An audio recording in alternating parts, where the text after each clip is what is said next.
Hello friends, हमारे YouTube channel success heroes में आपका फिर से स्वागत है। हमारी पिछली वीडियोज़ को जो आप इतना सारा प्यार दिए जा रहे हो उसके लिए हम आपका बहुत बहुत धन्यवाद करते हैं और आशा करते हैं कि आपका प्यार हमेशा हमारे साथ ऐसे ही बना रहेगा। आपको अगर हमारी वीडियोज़ अच्छी लग रही हैं तो हमारे यूट्यूब चैनल सक्सेस हीरोज़ को सब्सक्राइब करें, वीडियोज़ को लाइक, कमेंट और अपने दोस्तों के साथ ज़्यादा से ज़्यादा शेयर करें। देखिए, हमने लास्ट चैप्टर हमने परसेंटेज को कंप्लीट किया है। ठीक है, परसेंटेज का हम पूरा कर चुके हैं। आज हम रेशो एंड प्रोपोर्शन के बारे में बात करने जा रहे हैं। रेशो एंड प्रोपोर्शन हमारा ये नेक्स्ट चैप्टर है जो अब हम इसको डिस्कस करेंगे। ठीक है, देखिए रेशो होता क्या है। एक्चुअली रेशो को अगर मैं बोलूँ तो अगर मैं एक या एक से ज़्यादा चीज़ों को कंपेयर करता हूँ, ठीक है, उनको मतलब मान लीजिए मैं कंपेयर करता हूँ तो एक के रिस्पेक्ट में दूसरी अगर मैं कोई वैल्यू को बोलता हूँ तो वही होता है रेशो। बस देखिए तो, ठीक है, मान लीजिए राम की आय 5 है, मान लीजिए राम की आय 5,000 है। ठीक है, बी की आय या भूषण की आय, ठीक है, भूषण की आय 6,000 है। तो राम और भूषण की आय में कितना अनुपात होगा वो हमें ज्ञात करना है। तो उनकी दोनों की आय को मैं कंपेयर कर रहा हूँ तो वही होगा अनुपात या मान लीजिए रेशो। ठीक है, कह लीजिए रेशो होगा। ठीक है, रेशो के लिए खास बात मैं आपको बताना चाहूँगा कि रेशो को जब हम निकालते हैं, ठीक है, जब हम दोनों की मतलब दोनों चीज़ों को कंपेयर करते हैं तो हमेशा एक बात याद रखिएगा कि हमारा बेस सेम होना चाहिए। ऐसा नहीं है कि हम मतलब हमें दिया कुछ हुआ है, मतलब मान लीजिए मैं कहना ये चाह रहा हूँ कि अगर हम दोनों की आय है तो दोनों की आय का अनुपात निकालेंगे, या फिर हमें दोनों का खर्च दिया हुआ तो हम दोनों का खर्च निकाल सकते हैं। ऐसा नहीं है कि एक आय दी हुई है और एक का खर्च दिया हुआ है तो उनका रेशो निकाल देंगे, ऐसा बिल्कुल नहीं होगा। रेशो के लिए सबसे ज़रूरी है कि बेस सेम होना ज़रूरी है। ठीक है, मान लीजिए देखिए मैं कुछ मतलब सबसे पहले मैं एग्जांपल्स करवाऊंगा, एग्जांपल से फिर हम आगे क्वेश्चन करेंगे। ठीक है, चलिए शुरू करते हैं। देखिए, मान लीजिए मैं एग्जांपल करा रहा हूँ। पहले ए और बी का जो हमें अनुपात है वो 9:5 दिया हुआ है। ठीक है, और हमें a प्लस बी या a minus divide by a minus B की वैल्यू निकालनी है। ठीक है, देखिए ऐसे ऐसे क्वेश्चंस हैं, वो पेपर में डायरेक्टली दिए होते हैं और हमें कुछ नहीं करना होता, हमें सिर्फ उनकी वैल्यू निकालनी होती है। ठीक है, देखिए अगर a और b 9:5 दिए हैं, हम इनकी वैल्यू डायरेक्ट पुट कर सकते हैं, लेकिन इनकी डायरेक्ट वैल्यू अगर पुट तभी करेंगे जब इनकी डिग्री माने तो जैसे मान लीजिए ए की भी पावर 1 है और बी की भी पावर 1 है, जब इनकी डिग्री बराबर होगी तब हम इनकी वैल्यू डायरेक्टली पुट कर सकते हैं। देखिए जैसे ए प्लस बी और ए माइनस बी मुझे निकालना है तो मैं डायरेक्टली पुट कर दूंगा क्योंकि मेरे पास इनकी डिग्री बराबर है। तो ऊपर 9 + 5, नीचे 9 - 5। ठीक है, ऊपर हो जाएगा 14/4 हो जाएगा ये, इसको मैं लिख सकता हूँ 7:2। ठीक है, तो यानी a प्लस बी और a minus divide by a minus B का जो रेशो आएगा हमारे पास वो 7:2 आएगा। ठीक है, ऐसे ही अगर मुझे कोई एग्जांपल है, a/b की वैल्यू 3:2 दी हुई है और हमें निकालना क्या है, हमें निकालना है 5a + 2b ratio 3a + 4b। इसकी वैल्यू अगर मुझे निकालनी है तो देखिए मैंने क्या बोला है कि ए और बी की वैल्यू डायरेक्टली हम पुट कर सकते हैं अगर उनकी जो पावर है, उनकी जो डिग्री है वो सेम है। अगर उनकी पावर सेम है तो हम डायरेक्टली पुट कर सकते हैं, मैंने बोला। ठीक है, तो इसको डायरेक्टली पुट कर देंगे। 5a divide by 2b, 5a + 2b divide by 3a + के 4b। पुट कीजिए इनकी वैल्यू 5 × 3 + के 2 × 2। देखिए ए की वैल्यू 3 हो गई, बी की वैल्यू 2 हो गई, डायरेक्टली पुट करना है हमें। ऐसे यहाँ पे 3 के साथ 1 की मल्टीप्लाई 3 प्लस के 4 के साथ 2 की मल्टीप्लाई 2। ठीक है, 5 तिया 15 और 4 19, यहाँ से 3 तिया 9 और 4 9 और 8 माफ़ कीजिएगा 9 और 8 17, तो यानी 19/17 इनकी वैल्यू आएगी। ठीक है, यही हमारा आंसर होगा। ठीक है, ये 19/17 होगा। ऐसे ही देखिए अगर मैं 3 के अनुपात में लेता हूँ, ठीक है, जैसे मुझे दिया हुआ है कि 9A equal to 14B equal to 8C है। ठीक है, अगर मुझे ऐसा दिया हुआ है और मुझे A/B/C निकालने को बोला जाए, ठीक है, तो मैं कैसे निकालूंगा? देखिए इन क्वेश्चंस को कैसे करते हैं। देखिए मैं इसके लिए आपको 3 मेथड बताऊंगा। ठीक है, फिर देखते हैं कि हम उनको कैसे करते हैं। देखिए जैसे इसको अगर फर्स्ट मेथड से अगर मैं सोल्व करूं, लिख देता हूं मैं इस पर फर्स्ट मेथड।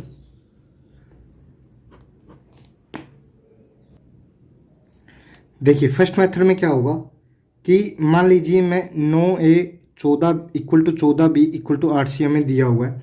मान लीजिए मैं इसको के बराबर मान लेता हूँ। ठीक है, तो क्या होगा कि अगर मैं A/B/C निकालता हूँ तो क्या होगा कि A की वैल्यू क्या होगी, ये 9 डिवाइड बाई के डिवाइड में चला जाएगा ना 9। ऐसे ही B की वैल्यू क्या होगी, K डिवाइड बाई 14, या यहाँ से K डिवाइड बाई 18। ठीक है, इसको मैं निकालता हूँ, इनका एलसीएम निकाल लीजिए। 126 नहीं, एक मिनट, ये 126 इसका देखिए 14 निम 126 और यहाँ से 4 ये आएगा, क्योंकि 2 तो इसके अंदर ही है, 4 इधर से आ जाएगा, तो 4 ऐसे लिख सकते हैं हम इसको। या इसको ये मान लीजिए कि इसको एलसीएम यहाँ से छोड़ दीजिए, यहाँ से एलसीएम ही ले लेते हैं हम। ठीक है, तो इसका एलसीएम आ जाएगा 504। ठीक है, इनकी मल्टीप्लाई इसका 504 आ जाएगा।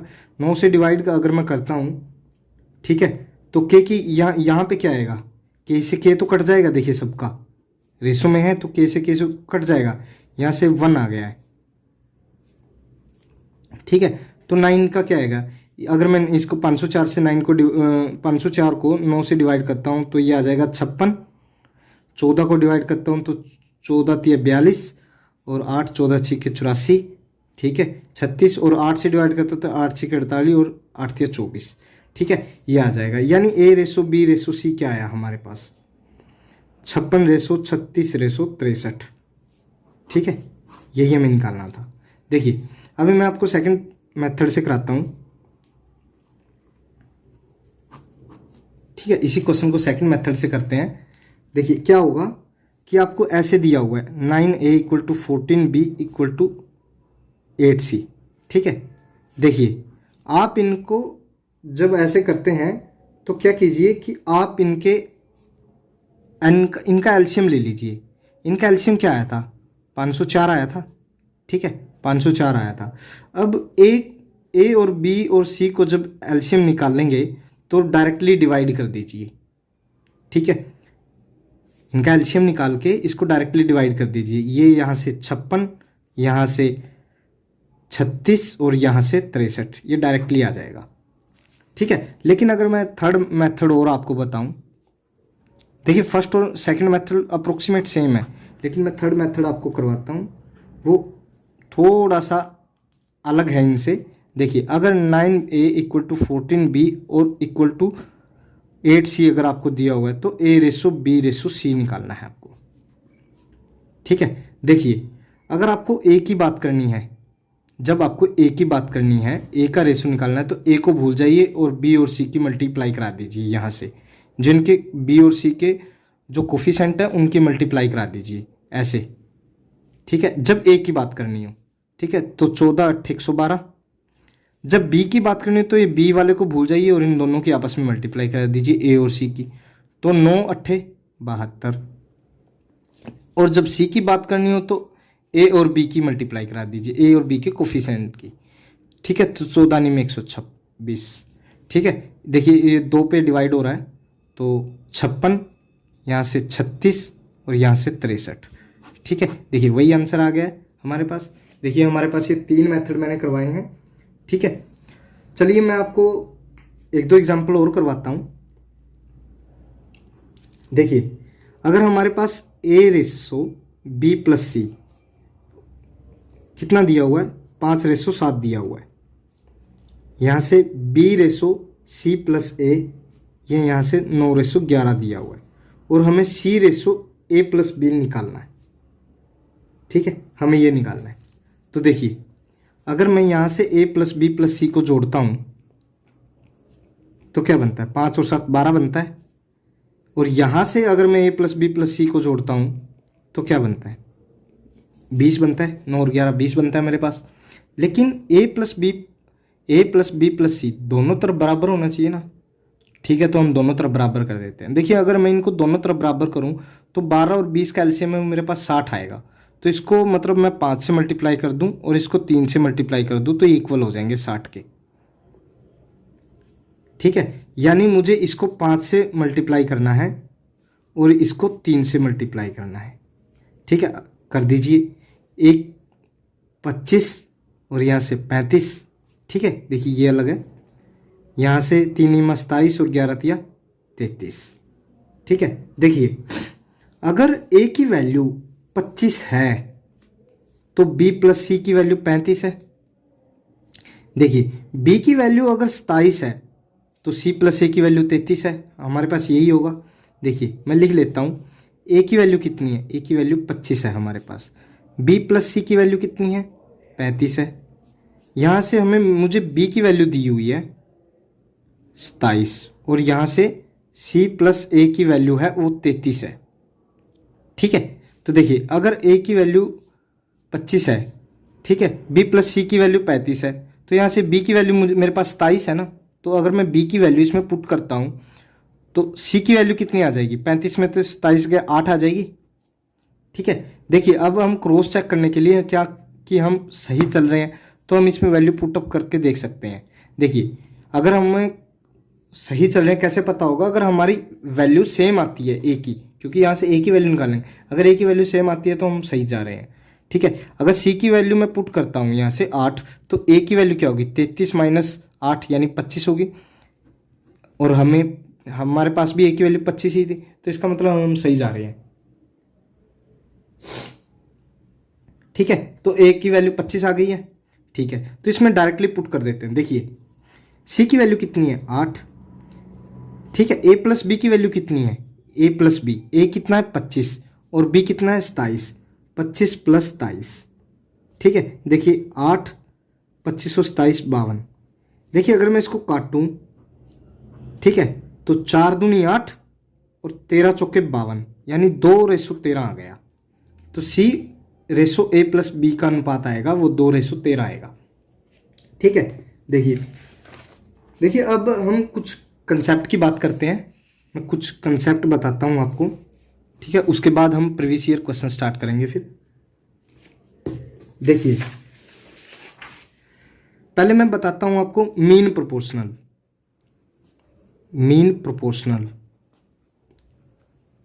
ठीक है, हिंदी में बोले तो मध्य अनुपातिक, मध्य अनुपातिक। ठीक है, देखिए इसका मतलब क्या है, देखिए a/b, ठीक है, और c/ अगर d ऐसे हमें दिया हुआ हो, ठीक है, तो मध्यक अनुपातिक क्या होगा कि जो a/b होगा वो इक्वल टू c/d होगा। ठीक है, ऐसे ही होंगे। ठीक है, तो यानी इसका ये होगा कि a/d की वैल्यू है वो bc के बराबर होगी। कहने का मतलब यही है कि AD = BC के बराबर होगा। देखिए अगर मैं थोड़ा सा अलग करता हूं इससे, मेरे पास A और B दो नंबर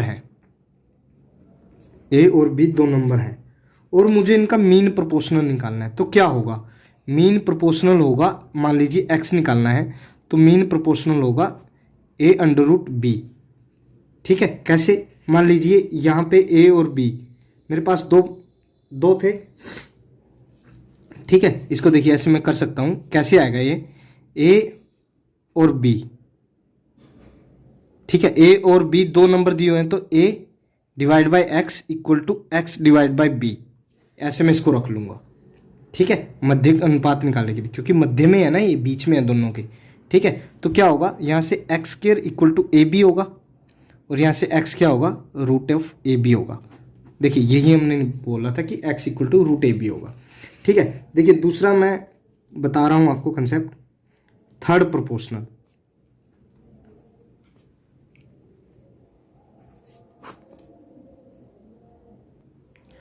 थर्ड प्रोपोर्शनल क्या होता है, हिंदी में अगर बोले तो इसको तृतीयानुपातिक, ठीक है। तृतीयानुपातिक अगर हमें निकालना हो, ठीक है।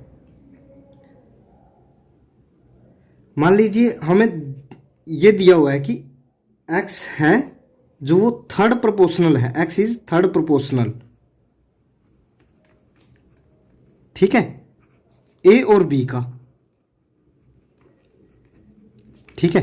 हिंदी में बोलूं तो मैं x तृतीयानुपातिक है a और b का, तो x की वैल्यू निकालनी है मुझे, ठीक है। देखिए ये होता कैसे है, देखिए हमें ऐसे दिया होगा a/b, हम इसको ऐसे बोलेंगे a/b और अनुपात b/x, ठीक है। इसको हम सोल्व कैसे करेंगे, a डिवाइड बाई b, ये इसका मतलब इक्वल टू होता है, और b डिवाइड बाई x, यानी x की वैल्यू क्या आएगी यहाँ से, b का स्क्वायर, b मल्टीप्लाई, और a जो यहाँ आना था वो नीचे चला गया, ये a, यानी x equal to B square by a, ये हमारा तृतीयानुपातिक होगा, ठीक है। चलिए अब हम फोर्थ प्रोपोर्शनल की बात करते हैं। देखिए फोर्थ प्रोपोर्शनल,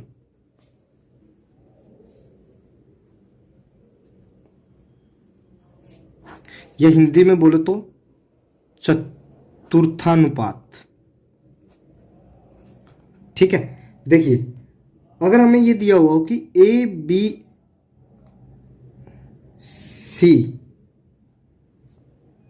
बी सी तीन नंबर हैं, तीन संख्याएं हैं,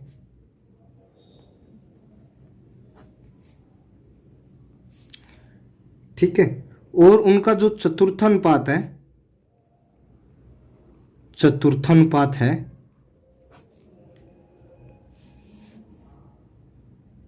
वो चतुर्थानुपात x है, x की वैल्यू निकालनी है हमें, मतलब, ठीक है। तो दिया कि मतलब इसका मतलब क्या होगा कि a/b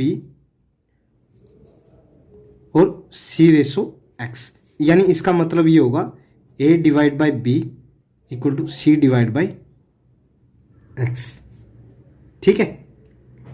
यहाँ पे तीन संख्याएं होंगी, लेकिन थर्ड प्रोपोर्शनल में क्या था, वहाँ पे दो संख्याएं थी, ठीक है, a और b, यहाँ पे a b और c तीन संख्याएं होंगी। तो इसको हम लिखेंगे कैसे, देखिए अगर मैं इसको सोल्व करता हूँ तो ये ax equal to B C हो जाएगा, आपस में क्रॉस मल्टीप्लाई कर दूँ, ax equal to B C हो जाएगा। x की वैल्यू क्या होगी यहाँ से, ये a नीचे आ जाएगा बी सी के, तो x की वैल्यू होगी बी सी बाई ए।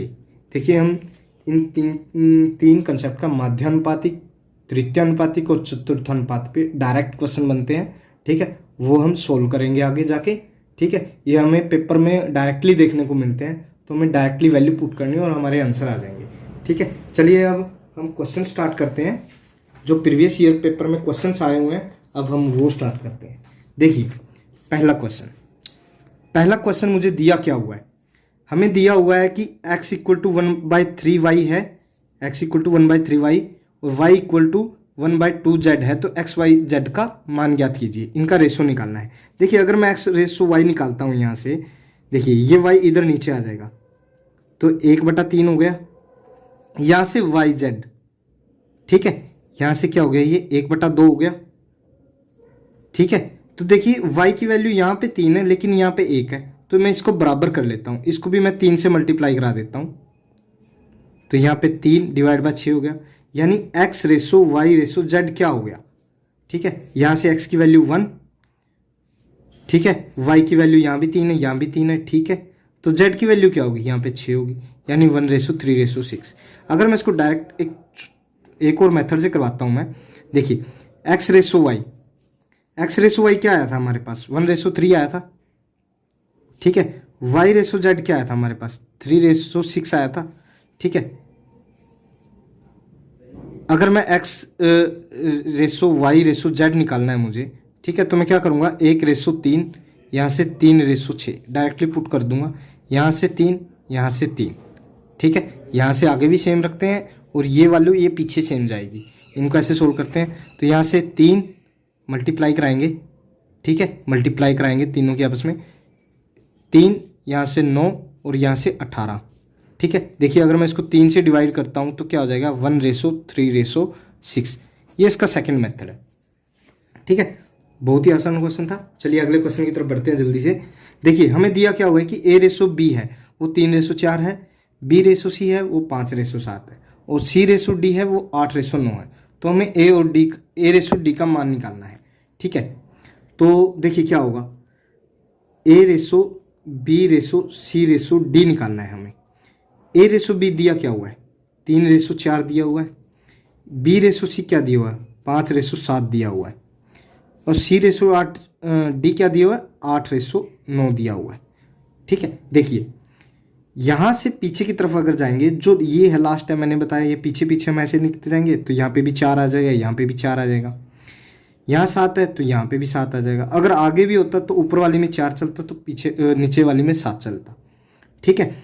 और आगे में आगे वाला अंक लेते हैं। देखिए अब इसमें यहाँ पे क्या आएगा, यहाँ पे आएगा ये वाला अंक, यानी 5 आ जाएगा। इनमें आगे में क्या आएगा, ये वाला अंक, इनमें आगे में, ठीक है। तो यहाँ से 8, यहाँ से 8, ठीक है। इनको सबको गुना करा दीजिए, यही करते हैं निकालने के लिए। देखिए 3 पंजे 15 और 15 अट्ठे 120, ठीक है। यहाँ से क्या आएगा, 4 पंजे 20 और 20 अट्ठे 160, ठीक है। यहाँ से क्या आएगा, 4 सत्ते 28, 28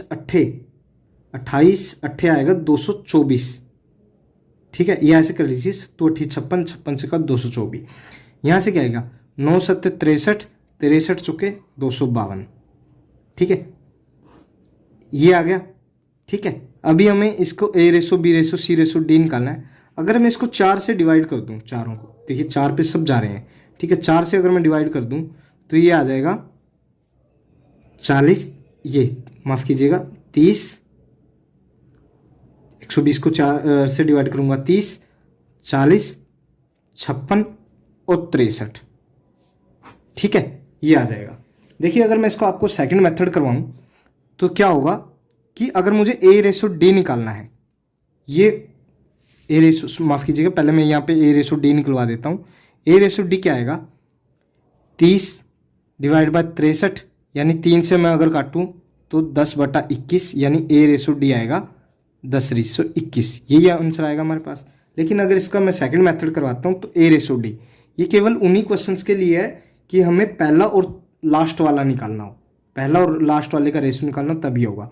देखिए अगर मैं इसको a/b हमें दिया हुआ है, मल्टीप्लाई करा दूँ b/c और c/d, ऐसे मल्टीप्लाई करा दूँ तो b से b गया, c से c गया, ठीक है। तो a/d डायरेक्ट आ जाएगा a की,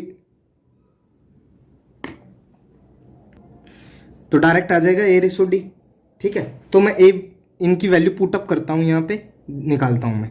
जैसे मुझे दिया हुआ है a/b क्या दिया हुआ है, 3/4 दिया हुआ है, मल्टीप्लाई करा दूँ b/c की, 5/7 दिया हुआ है, और c/d क्या हुआ है, 8/9, ठीक है। मैं मल्टीप्लाई करा देता हूँ इनकी, ठीक है।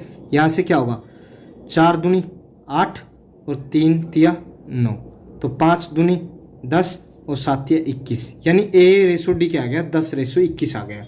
देखिए हमें यही तो निकालना था, 10/21, ठीक है।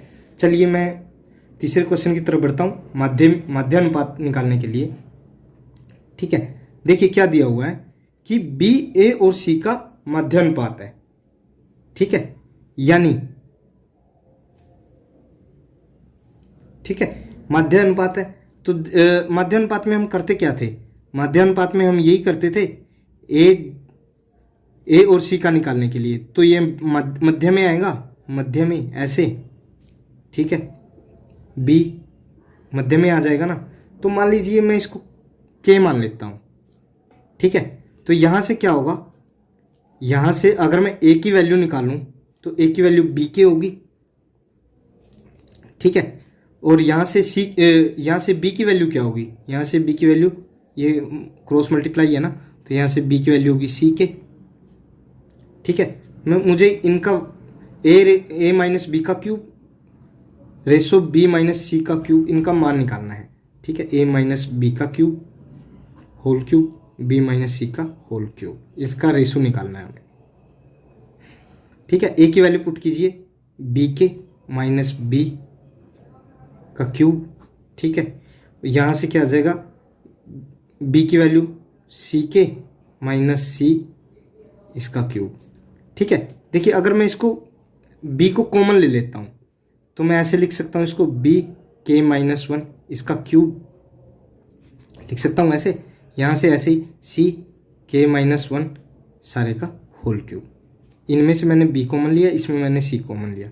देखिए ये यहाँ से कट रहा है आपस में। ठीक है, ये कट रहा है, तो यानी B cube divide by C cube, यही आ गया। देखिए जो ऑप्शन थे उनके वैसे ये आंसर सही है, कोई दिक्कत नहीं है, लेकिन जो आंसर थे उसके अनुसार जो हमें आंसर दिया हुआ है पेपर में, तो बी क्यूब सी क्यूब का रेशो दिया आया है हमारे पास। इसको हम ऐसे भी तो लिख सकते हैं, क्योंकि b बाई सी क्या है, a बाई बी के इक्वल है, तो इसको हम ऐसे भी तो लिख सकते हैं a बाई बी क्यूब। ठीक है, a बाई बी क्यूब ऐसे भी तो लिख सकते हैं। ठीक है, तो यही हमारा आंसर होगा।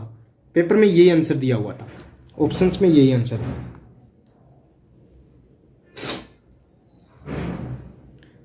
ठीक है, चलिए अब हम चौथे क्वेश्चन की तरफ बढ़ते हैं जल्दी से। देखिए दिया क्या हुआ है, 12 और 18 का तृतीय अनुपातिक यानी थर्ड प्रोपोर्शनल निकालना है हमें। ठीक है, थर्ड प्रोपोर्शनल के लिए हम क्या करते थे, देखिए हम करते थे कि अगर मैं डायरेक्ट फॉर्मूले से कराऊं तो डायरेक्ट फॉर्मूला था हमारे पास x equal to B square by A. ठीक है, डायरेक्ट फॉर्मूला पुट करोगे तो भी हो जाएगा, लेकिन फिर भी मैं बेसिक से करवा देता हूं एक बार। ठीक है, 12 ठीक है divide by 18 equal to 18 divide by x मान लेता हूं मैं। ठीक है, तीसरा जो निकालना है मुझे x मान लिया मैंने, क्रॉस मल्टीप्लाई करा दीजिए। यहाँ से 12x होगा, यहाँ से 18 इंटू 18 होगा।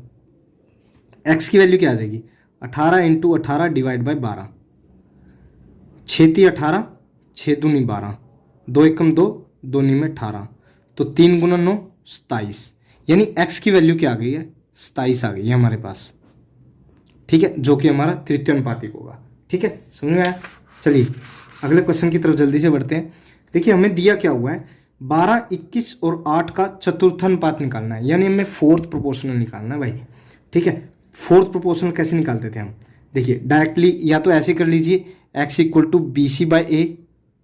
ठीक है, इसमें डायरेक्ट वैल्यू पुट करोगे, b 21 हो जाएगा, c 8 हो जाएगा और a 12 हो जाएगा, वैल्यू निकल जाएगी।